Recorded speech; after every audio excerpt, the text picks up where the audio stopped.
abrir os nossos lábios e entoar o nosso perfeito louvor ao Senhor Jesus. Amém? Aleluia. Mestre, eu preciso de um milagre. Adora o Senhor. Transforma a minha vida, meu estado. Faz tempo que eu não vejo a luz do dia.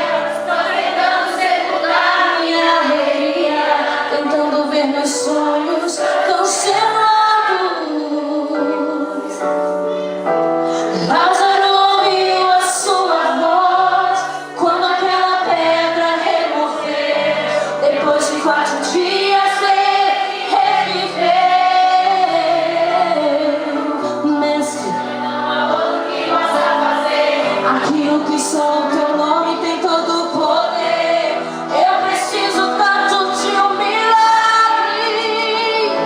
Remove a minha pedra, me chama pelo nome, muda minha história, ressuscita os meus sonhos.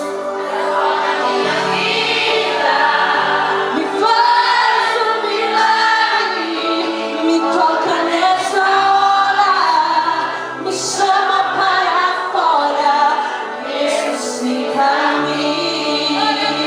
Mas forte, louva o Senhor.